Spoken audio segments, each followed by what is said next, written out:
प्राधान्यक्रम देत असताना सोयीची जागा मिळणे की नोकरी मिळवणे या दोन गोष्टीवर आपल्याला आता चर्चा करायची आहे. पुनश्च एकदा मी विषय सांगतो. प्राधान्यक्रम देत असताना सोयीची जागा मिळवणे की नोकरी मिळवणे, म्हणजे यापैकी आपले जे शिक्षक उमेदवार आहेत त्यांचं जे ध्येय आहे ते पहिलं ध्येय कोणतं असलं पाहिजे यावर आपल्याला आजच्या या व्हिडिओच्या माध्यमातून चर्चा करायची आहे. नमस्कार मित्रांनो, तुमचं माझ्या युट्यूब चॅनल मध्ये स्वागत आहे. तुम्हाला स्क्रीनवर असं दिसेल की पवित्र पोर्टल शिक्षक भरती 2025 प्राधान्यक्रम प्रिफरन्स मार्गदर्शन.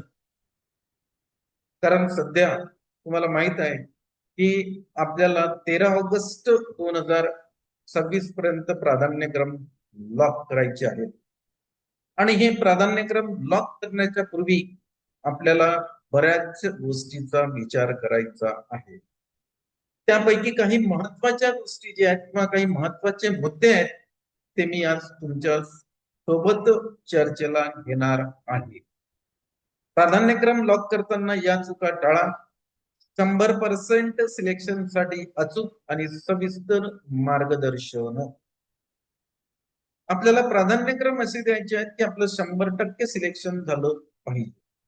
आणि त्या दृष्टिकोनातून आपले जे शिक्षक उमेदवार आहे यांच्यासोबत चर्चा करणे किंवा त्यांना थोडंफार मार्गदर्शन करणे हा आपला या आजच्या व्हिडिओचा एक उद्देश आहे मित्र. तर आपल्याला आज काही महत्वाच्या मुद्द्यांवर चर्चा करायची आहे. जेव्हा आपण प्राधान्यक्रम देतो तेव्हा प्रामुख्याने दोन मुद्दे आपल्या समोर येतात. एक मुलाखतीसह आणि दुसरा विना मुलाखत. पण विना मुलाखत हे प्राधान्यक्रम आपल्याला 100% जसेच्या तसेच द्यायचे आहेत. त्यामध्ये कुठलाच आपल्याला बदल करायचा नाही. फक्त त्यामधलं आपलं जे काही आहे शैक्षणिक व्यावसायिक पात्रता, माध्यम, त्याच्यानंतर आपला विषय, प्रवर्ग आणि समांतर आरक्षण हे जुळते की नाही एवढंच तुम्हाला बघायचं आहे. म्हणून मी पहिला जो पॉइंट याच्यामध्ये घेतलेला आहे, विना मुलाखत विदाऊट इंटरव्ह्यूला पहिले प्राधान्य द्या. सर्वात महत्वाची गोष्ट म्हणजे स्थानिक स्वराज्य संस्था ज्यामध्ये जिल्हा परिषद, महानगरपालिका, नगरपालिका या विना मुलाखत भरल्या जातात. इथे तुमचे सिलेक्शन थेट मेरिट नुसार TAIT गुणांवर होते. त्यामुळे तुमचे पहिले प्राधान्यक्रम हे नेहमी विना मुलाखत असलेल्या संस्थांचेच असले पाहिजेत. तिथे नंबर लागण्याची खात्री सर्वाधिक असते. त्यानंतरच मुलाखतीसह असलेल्या खाजगी संस्थांचे प्राधान्यक्रम तुम्हाला द्यायचे आहेत.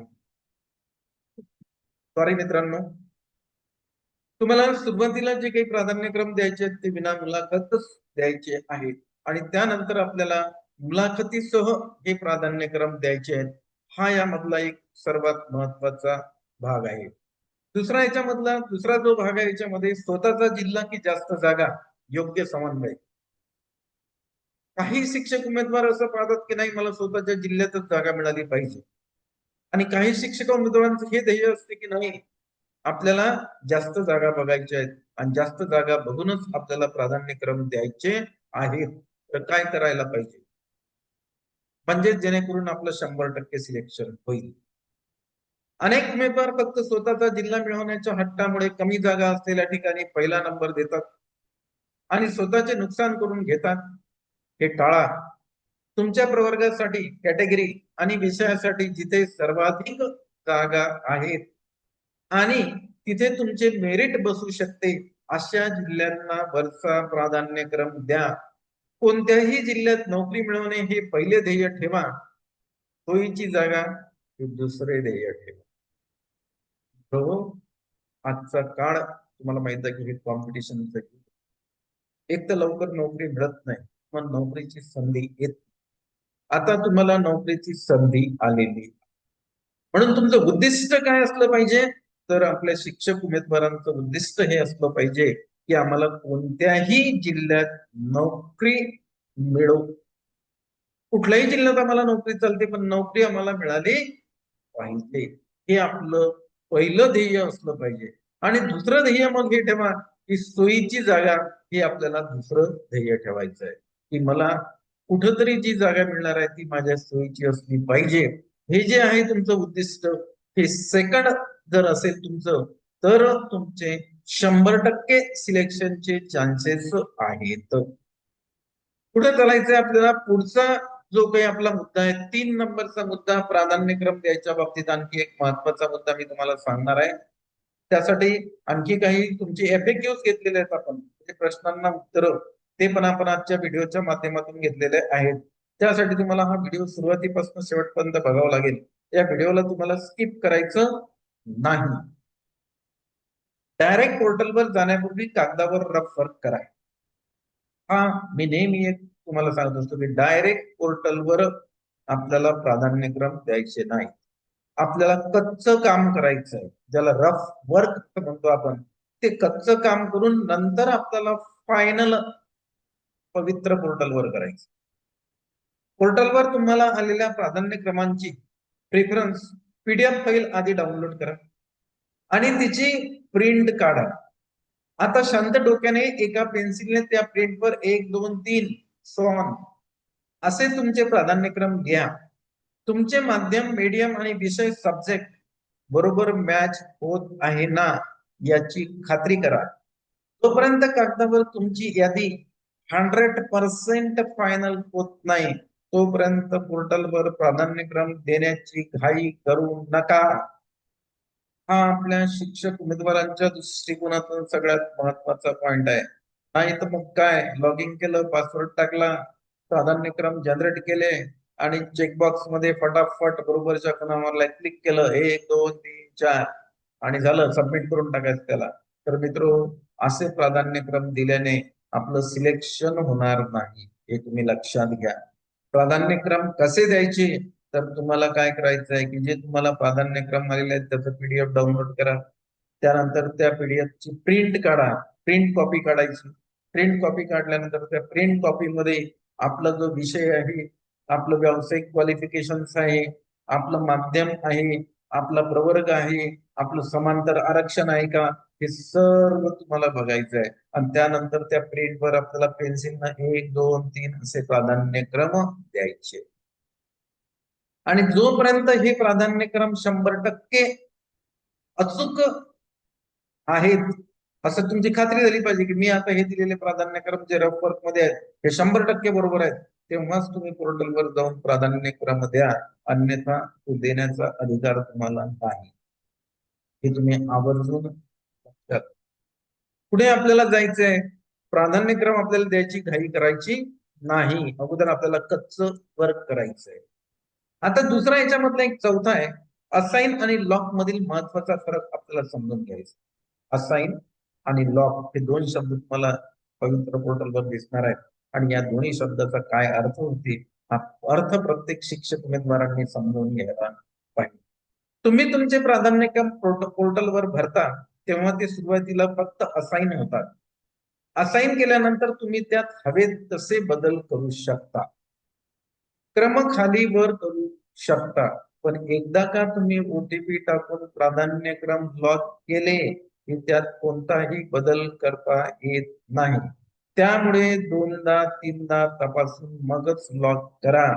तसेच सर्व्हर डाऊन होण्याच्या शक्यतेमुळे शेवटच्या दिवसाची वाट पाहू नका. हा एक याच्यामधला महत्वाचा फरक आहे. असाइन मध्ये तुम्हाला प्राधान्यक्रम खाली वर करता येतात, पण OTP मिळून मग जर प्राधान्यक्रम आपण लॉक केले तर त्यामध्ये तुम्हाला कोणत्याही प्रकारचा बदल करता येत नाही. म्हणून प्राधान्यक्रम लॉक करण्याच्या अगोदर 2-3दा त्याला तपासा तुम्ही आणि त्यानंतरच मित्र हो त्याला तुम्ही काय करा, लॉक. आता काही उमेदवारांचे प्रश्न आहेत, त्या प्रश्नांना आपण उत्तर घेणार आहोत. उमेदवारांच्या मनातील सामान्य शंका, ज्याला आपण FAQs म्हणतोय, ते FAQs आता आपल्याला इथं घ्यायचे आहेत. मला एक पहिला प्रश्न बऱ्याचशा शिक्षक उमेदवारांनी जो विचारलेला आहे तो असा आहे की मला खूप कमी प्राधान्यक्रम आले आहेत, काय करू. हा सुद्धा एक त्यांनी प्रश्न बऱ्याचशा शिक्षक उमेदवारांनी विचारलेला आहे. तर मित्र, यावर एकच उत्तर आहे, घाबरू नका. सिस्टीम तुमच्या शैक्षणिक पात्रतेनुसार TET, CTET पदवी आणि तुमच्या प्रवर्गाच्या उपलब्ध जागांनुसार प्राधान्यक्रम जनरेट करते. जेवढे आले आहेत ते योग्य क्रमाने लॉक करा. जेवढे तुम्हाला प्राधान्यक्रम आलेले आहेत तेवढ्याच प्राधान्यक्रमावर आता तुम्ही विचार करा आणि ते योग्य प्रकारे लॉक करा. हाच याच्यामधला एकमेव उपाय आहे. दुसरा यावर उपाय नाही. त्यानंतर पुढला प्रश्न असा आहे, दोन महिला आरक्षण किंवा समांतर आरक्षण पॅरलल रिझर्वेशन असल्याने काय करावं. हा सुद्धा एक प्रश्न आपल्याला बरेचसे आपल्या ज्या महिला भगिनी आहेत त्यांनी विचारलेला आहे. जर तुम्ही समांतर आरक्षणाचा दावा केला असेल तर बिंदू नामावली रोस्टर तपासून त्या ठिकाणी तुमच्या प्रवर्गाची जागा आहे का हे बघूनच प्राधान्यक्रम द्या. मित्रो, जरी एखादी जागा ओबीसी मध्ये आहे परंतु ती जर महिलांसाठी पुढे रिझर्व्ह असेल तर त्या जागेवर सर्वसाधारण उमेदवारांनी तो प्राधान्यक्रम घ्यायला पाहिजे नाही. त्या जाहिरातीमध्ये जर तशी जागा असेल तर त्या संस्थेचा जो काही प्राधान्यक्रम आहे तो आपल्याला सिलेक्ट करायचा नाही. हे सगळ्यात महत्वाचं आहे. तसं सिस्टीम असं यूज देत नाही, पण एखादा मिसमॅच येतो तर त्यामुळे ते चेक करणं आपलं काम आहे. जर दोन उमेदवारांना टीएआयटी मध्ये समान गुण असतील तर निवड कोणाची होते, हाही एक प्रश्न आहे बऱ्याचशा शिक्षक उमेदवारांचा. जर दोन उमेदवारांना समान गुण असतील तर प्रथम वयाचे ज्येष्ठ असलेल्या उमेदवाराला प्राधान्य दिले जाते. वयही समान असल्यास उच्च शैक्षणिक पात्रता असलेल्या उमेदवारांचा विचार केला जातो. जर दोन उमेदवारांना टीएआयटीचे गुण जर सारखे असतील तर वयानं मोठा जो उमेदवार आहे त्याला प्राधान्य दिले जाते. आणि दोन्ही उमेदवारांची जन्मतारीख जर सारखी असेल तर मग शैक्षणिक पात्रता उच्च कोणाची आहे त्या शिक्षक उमेदवारांना प्राधान्य दिल्या जाते. प्रश्न चौथा आहे, मी विना मुलाखत आणि मुलाखतीसह या दोन्ही प्रकारच्या संस्थांसाठी प्राधान्यक्रम देऊ शकतो का. तर याचं उत्तर आहे मित्र, होय. नक्कीच तुम्ही दोन्ही प्रकारच्या संस्थांसाठी एकाच वेळी प्राधान्यक्रम देऊ शकता, परंतु सुरक्षिततेसाठी विना मुलाखत जसे की जिल्हा परिषदचे प्राधान्यक्रम सुरुवातीच्या क्रमांकावर आपण ठेवायला पाहिजे.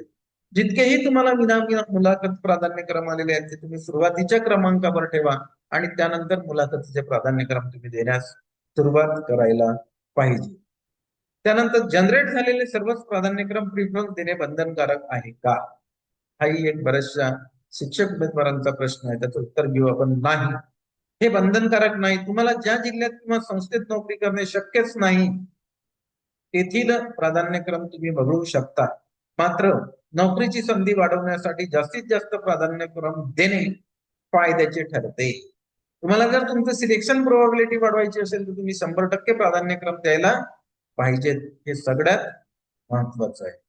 त्याच्यानंतर 6वा प्रश्न आपल्याला बऱ्याचशा शिक्षक उमेदवारांनी विचारलेला आहे, तो आता आपल्याला बघायचा आहे.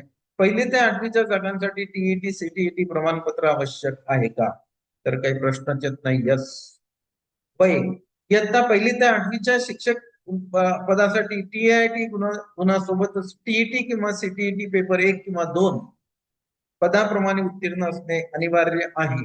त्याशिवाय या गटासाठी प्राधान्यक्रम जनरेट होत हाही एक याच्यामधला मित्र सगळ्यात महत्त्वाचा आहे.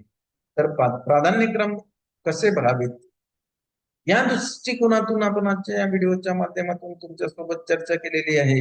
मित्र, मला अपेक्षा आहे की ही चर्चा तुम्हाला आवडली असेल. तुम्हाला आवडली असेल तर या व्हिडिओला लाईक करा, याला भरपूर शेअर करा आणि तुम्ही जर माझ्या युट्यूब चॅनलवर नवीन असाल तर या चॅनलला सबस्क्राईब करा. पुनश्च आपली भेट उद्याच्या व्हिडिओमध्ये होणार आहे. धन्यवाद मित्रांनो.